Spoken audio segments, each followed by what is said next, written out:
Flight 927 was cruising at 37,000 feet, gliding smoothly above a blanket of glowing white clouds that stretched endlessly beneath the aircraft like a peaceful ocean of mist.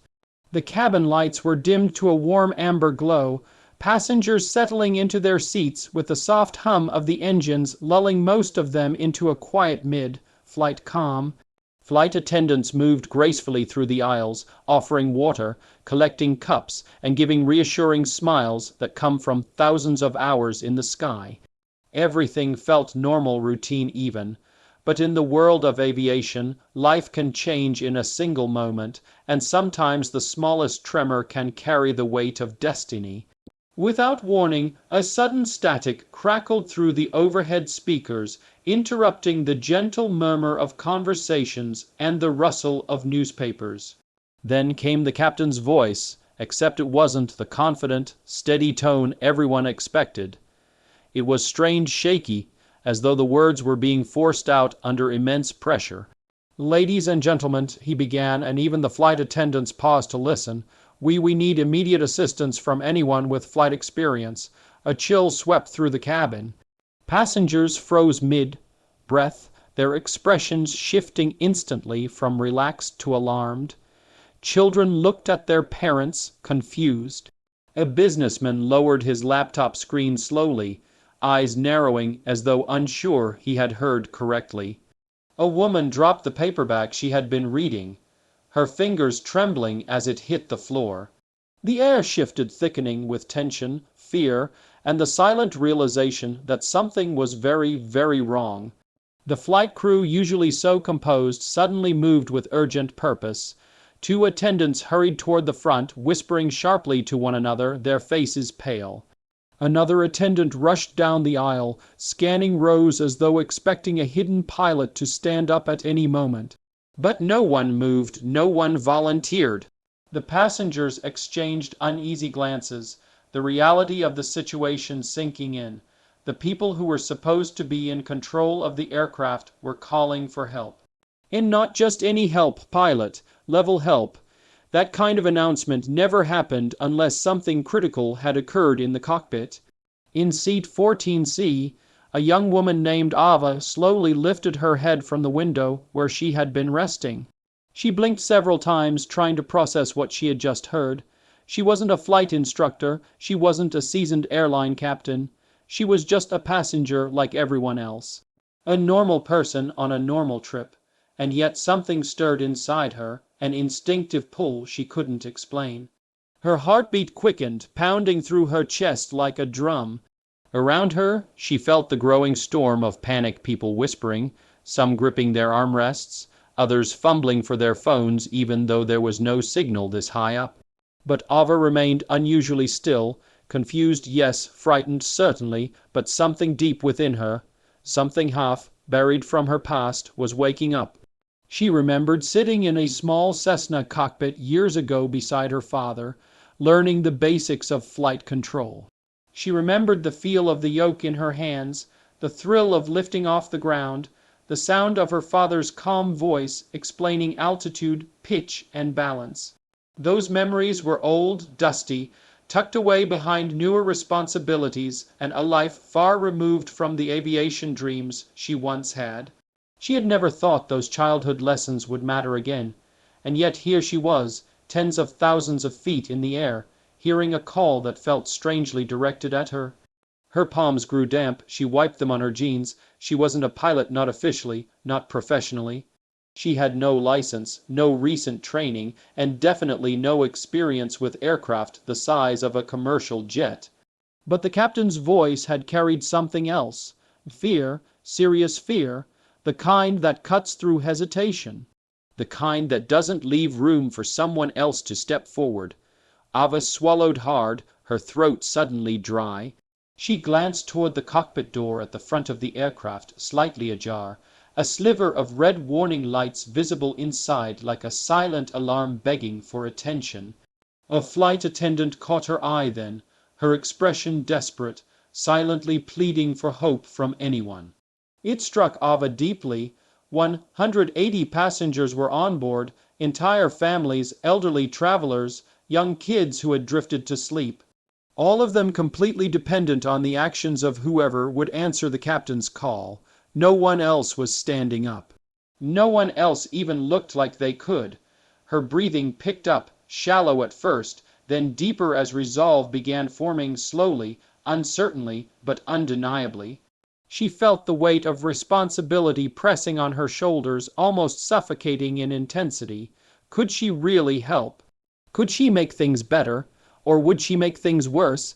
These questions tumbled through her mind, crashing into one another like waves in a storm. But then she remembered something her father once told her during a turbulent training flight. Courage isn't the absence of fear, Ava. It's the decision that something else matters more. Those words returned now, clearer than ever. Around her, panic continued to build. A baby started crying. A man stood halfway from his seat, then sat down again, visibly powerless. A teenage girl whispered prayers under her breath. The air felt electrified with dread, and then, without fully realizing how or why, Ava pushed herself to her feet. Her knees wobbled, but she steadied herself on the armrest. Passengers turned to look at her, some with hope, others with confusion. A flight attendant rushed over instantly, eyes wide. Do you have flight experience?" she asked, her voice cracking. Ava hesitated for half a heartbeat, but hesitation was a luxury the situation didn't allow. I have some," she said softly. "Not much, but maybe enough." The attendant didn't waste a single second. She nodded sharply and motioned for Ava to follow. "Come with me, right now." And just like that, Ava was being led toward the cockpit, toward the heart of the emergency she still barely understood. Her legs felt heavy, yet every step carried her closer to the place where her life would change forever.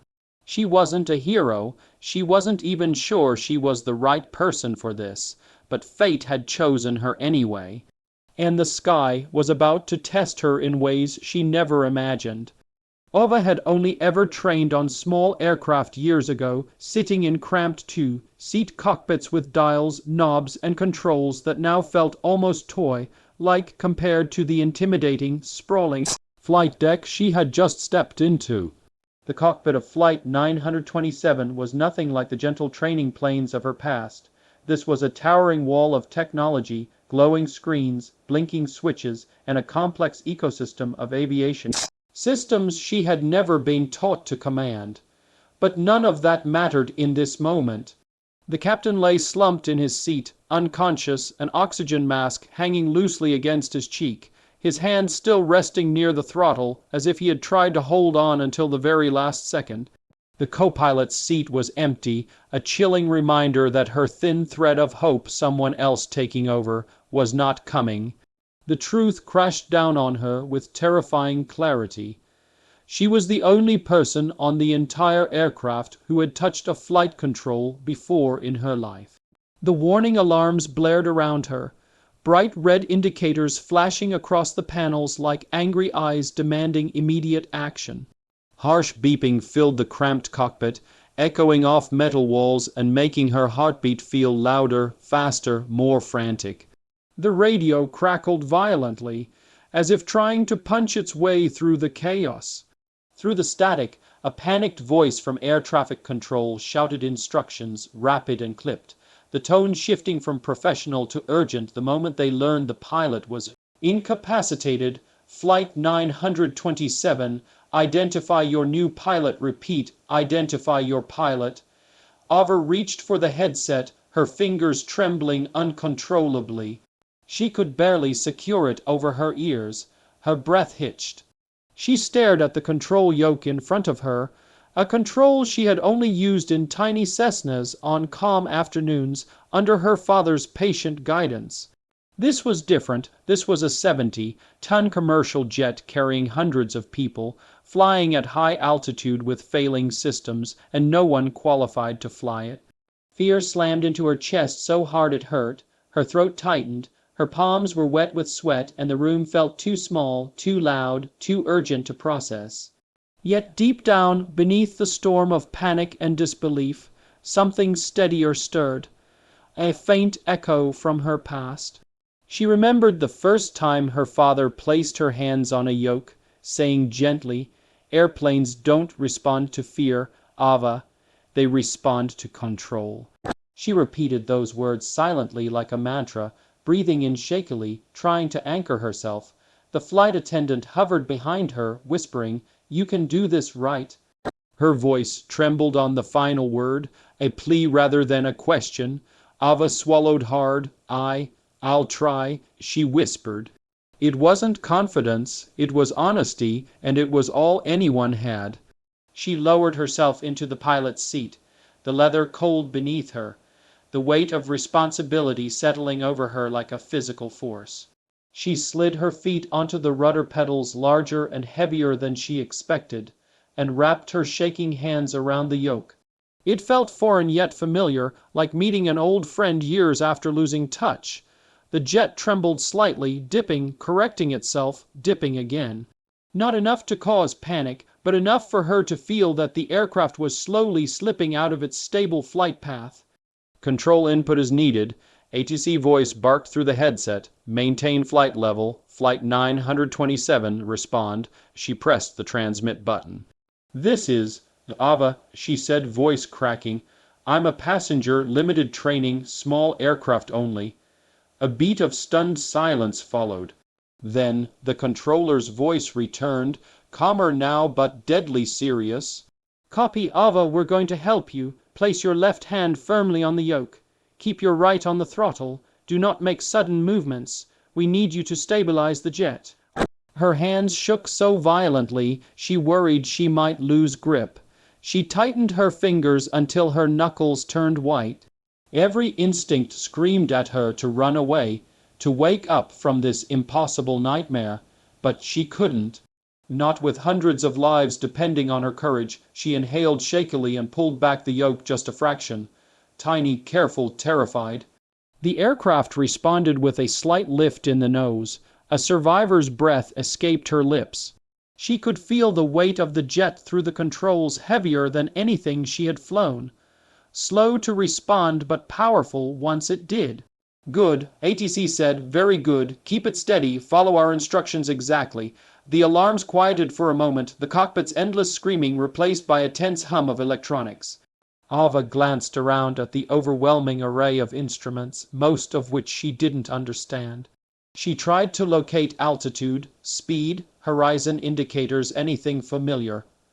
Her eyes darting frantically until she found the artificial horizon, glowing blue and brown on a large digital screen. The plane was banking slightly right. She nudged the yoke left, breath held tight, praying she wasn't overcorrecting. The jet leveled. The runway of responsibility was real now, very real. Her mind raced, flipping through old memories of training. Pitch for altitude, power for speed, gentle inputs, never fight the plane, trust your instruments, don't panic, breathe, focus, fly. But this wasn't a calm training session. This was life hanging by a thread. Behind her, the flight attendant choked back a sob, whispering prayers. The captain remained unconscious, his breath shallow. The cockpit felt like a small box filled with fear, sweat, and the desperate hope that Ava's forgotten skills would somehow be enough. "Ava," ATC called again, voice steady but urgent. "You're in control now. Listen carefully. We're going to guide you step by step, but you must believe you can do this. Believe." The word echoed through her mind. Did she believe? Could she? She stared at her trembling hands on the controls, the same hands that had once flown low over fields and rivers, with her father laughing beside her. Slowly, painfully, she steadied her breath. The trembling didn't stop, but she tightened her grip. She forced her shoulders back. She focused on the instruments, on the plane, on the lives behind her. She whispered to herself, barely audible, "Okay, okay, let's fly this thing." And in that moment, terrified, unprepared, overwhelmed, Ava became the only pilot. Flight 927 had left. Turbulence struck with no warning, no gentle rumble, no subtle shake, but a violent stomach, dropping plunge that ripped gasps and screams from the cabin behind her. The entire aircraft shuddered as if the sky itself had seized the fuselage in a massive, invisible fist.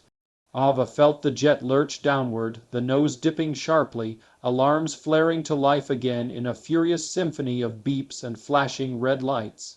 A food cart crashed somewhere in the cabin. Passengers screamed. Overhead bins rattled like drums ready to burst open. The seatbelt signs blinked furiously, but by now nobody needed the reminder. Fear tightened the air thick and suffocating.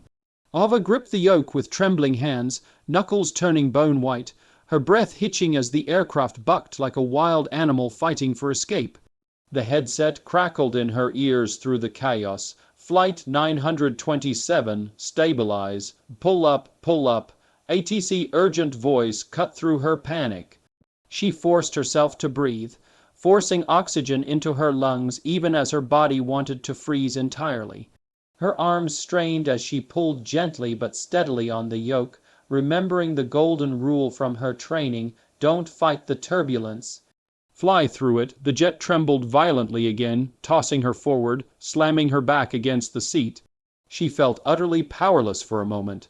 A tiny human trying to tame a massive machine in the middle of the sky, with storms raging outside like furious giants. Lightning flickered beyond the cockpit windows, illuminating the thick, swirling clouds that seemed to swallow the aircraft whole. Rain hammered against the windshield in sheets, and every gust of wind felt like a shove intent on knocking them from the sky. Ava respond. The radio barked again. She pressed the transmit button with her thumb, struggling to steady her breathing. I'm trying planes dropping, she managed to force out, her voice trembling. Pull back 2 degrees, don't over-control, keep your eyes on the horizon indicator, ATC instructed firmly. She locked her gaze onto the artificial horizon glowing in front of her, blue above, brown below. The bank angle fluctuated wildly, swinging left, then right, then leveling for only a second before dipping again. Inch by inch, she fought the shaking yoke, pushing against what felt like the weight of the world. Come on, she whispered to the aircraft, her voice cracking. Stay with me, stay with me. Her shoulders burned with effort, her arms trembling from holding the controls steady.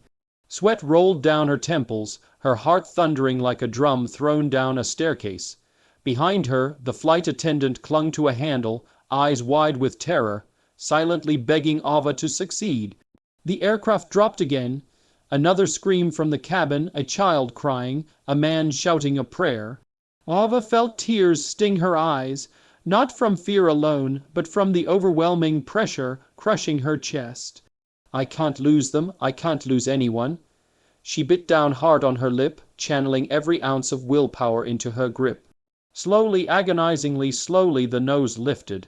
The altitude began rising foot by foot, then stabilizing, then holding steady with a trembling stubbornness. Good, Ava, good. Hold it just like that.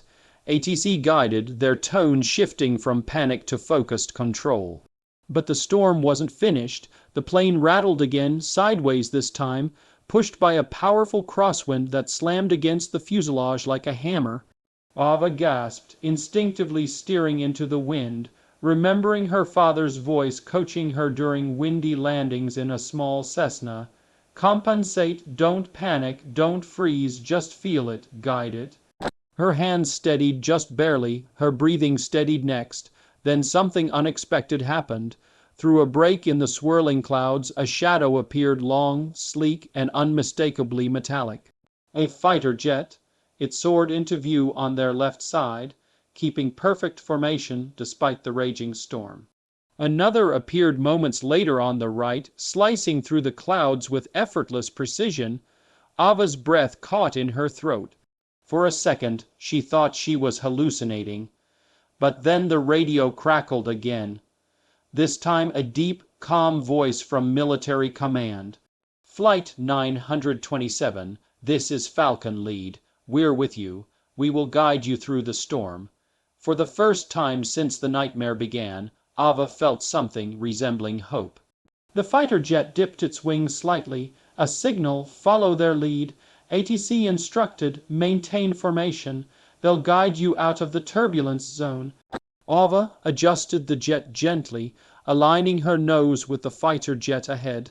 Lightning illuminated the sleek military aircraft, its pilot steady, confident, completely unfazed by the chaos around them. Ava clung to that calmness like a lifeline. The turbulence continued, but now she wasn't alone in it. The fighter jets carved a path through the storm, leading her through narrow pockets of smoother air, signaling when to adjust speed, altitude, and heading. The storm clouds began to thin, the violent rattling softened to a dull vibration, the thunder faded into distant echoes. The rain lessened from a pounding assault to a light tapping, and then, almost impossibly, the sky opened. The aircraft burst through the final layer of storm, emerging into a vast expanse of calm, golden sunlight streaking across the horizon. Ava gasped, her entire body collapsing against the seat in relief. The silence in the cockpit was overwhelming, almost unreal after so much chaos. No alarms, no violent shaking, just the steady hum of the engines. She looked left. The fighter jet was still there, flying at her wing like a guardian angel. On the right, the second jet mirrored their position. The radio crackled once more. Flight 9. 127, you're clear of the storm. You did well, Ava. The words washed over her like warm sunlight, and for the first time since she entered the cockpit, she allowed herself to breathe, truly breathe. Behind her, the flight attendant let out a broken sob of relief. In the cabin, the screams had turned into quiet crying and murmurs as people realized the worst was over. Ava stared ahead, hands still on the controls, chest rising and falling with deep, shaky breaths. The realization hit her slowly, then all at once, like a sunrise that drowned the darkness. She had done it. She had held the jet together through a storm even experienced pilots feared. She had followed instructions under pressure most people would collapse under. She had kept hundreds of lives intact, not through luck, but through courage she never knew she had. For the first time, Ava truly believed it, believed she might actually save everyone on board. The runway came into view, long, narrow, terrifyingly close, stretching like a lifeline through the fading storm clouds as the massive jet descended far too fast and far too low for comfort. Ava's breath caught in her throat as the altimeter numbers dropped rapidly, each second pulling the aircraft closer to the ground faster than her trembling hands could safely manage. Ava, adjust pitch. Now, ATC urged through the headset, but her ears felt numb, her heartbeat thundering louder than the radio, louder than the engines, louder than her own thoughts. Sweat dripped down her temples as she tightened her grip on the yoke, the controls fighting her like a stubborn beast resisting its final taming. The plane rattled violently as the landing gear extended with a heavy metallic groan. She could feel every vibration through the seat, through the floor, through her bones. Warning lights blinked angrily, sink rate, pull up, too low, terrain each flashing like a desperate plea. She knew she had only seconds left to correct her descent. Only moments before the plane either touched down safely or became a catastrophe she could never undo. Her lungs burned as she forced a breath in. Come on, she whispered, almost begging the aircraft to obey. The runway lights blurred slightly through tears she didn't remember forming. Passengers cried and prayed behind her, their voices muffled through the cockpit door. She thought of them, families, children, strangers trusting her with everything. And she thought of her father again, sitting beside her in a tiny training plane years ago, whispering calmly, Ava, if the approach feels wrong, trust yourself. Pull up, reset. Don't let fear take the controls. Those words echoed now in perfect clarity, drowning out the alarms. With every last ounce of strength in her arms, Ava pulled the yoke back, gently, steadily, controlled. Not too much, not too little, just enough. The nose lifted, the descent softened, and the aircraft leveled out mere seconds before impact. The wheels slammed onto the ground with a bone-shaking force, bouncing back into the air for a heart. Stopping moment 1, 2, and then on the third contact, the tires gripped the runway firmly. Ava held the yoke tight, her whole body rigid as she applied pressure to keep the jet centered. The aircraft roared down the asphalt, tires screeching. her entire world narrowing to the runway ahead. She eased the throttles back, hands trembling as she followed every instruction ATC provided in her ear. Reverse thrust, steady, maintain centerline, good, good. For a terrifying second, it felt like the jet might veer off the runway. She nudged the rudder pedals with careful, precise movements. The plane straightened again. The engines howled as thrust reversed, the aircraft slowing until finally, mercifully, it rolled to a long, shuddering stop. Silence followed, a silence so heavy and sacred that Ava felt the world itself had paused to breathe again.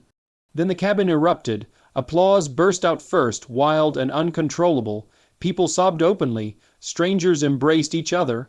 Some dropped to their knees, some whispered prayers of gratitude. A child shouted, "We're alive," and his mother pulled him into her arms, crying into his hair. Behind Ava, the flight attendant was crying too, hands pressed over her mouth as she stared at Ava in disbelief, awe, and overwhelming relief. Ava's entire body slumped forward, the tension finally releasing from her shoulders. Her hands were still wrapped around the yoke, frozen by adrenaline. She couldn't move, she couldn't speak. She just breathed deep, shaky breaths, the kind a person takes after surviving something impossible. The radio crackled softly. "Flight 927," ATC said, voice thick with emotion. "Welcome home." Fighter jets soared past the cockpit windows in a final sweep, dipping their wings in salute before breaking formation and disappearing into the blue. It's liberation, lights flashing, engines growling across the asphalt. The cockpit door opened slightly as the flight attendant whispered, "Avi, you did it." Those words sank into her like warm sunlight thawing frozen fear. Minutes later, paramedics and airport officials opened the cabin doors. Fresh air flooded in, cool and comforting, washing away the last remnants of panic. Passengers stepped out slowly, many stopping at the front to look inside the cockpit, to whisper thank you, to touch the doorway as if it were holy ground.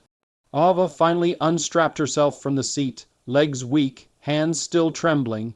She stepped out of the cockpit into the jet bridge, blinking against the bright light waiting outside. And there, standing in uniform with solemn eyes, was a tall commercial pilot, a man who had landed dozens, maybe hundreds of jets in his career. But even he looked humbled as he approached her. He stopped in front of her, heels clicking together. Then he raised his hand in a sharp, respectful salute, one typically reserved for aviation legends, captains, heroes who had saved the day. "Mammal," he said softly, voice filled with reverence, "today you weren't just a passenger." Ava's breath caught again, but this time not from fear, from emotion. Deep, overwhelming emotion. 100 memories washed over her at once, her father's lessons, the storm, the fighter jets, the screams, the moment she thought she would fail, and the moment she realized she wouldn't. The pilot lowered his hand, his eyes shining with admiration as he finished, "You were the hero of the sky." The words hit her like a gentle wave, powerful enough to shake her soul. For the first time since the ordeal began, Ava let tears fall freely, not from fear, but from relief, from pride, from disbelief at what she had accomplished. Passengers watched from behind, clapping softly, some with hands over their hearts, others simply staring at her as if she were a miracle. And maybe she was. Because on that day, amid storms, panic, and impossible odds, a young woman who once flew tiny planes as a child found the courage to fly a giant through chaos and bring every soul on board safely home. Not because she was trained, not because she was perfect, but because when the sky demanded a hero, she answered. And history would remember the moment when Ava, an ordinary passenger, became an extraordinary legend of the skies.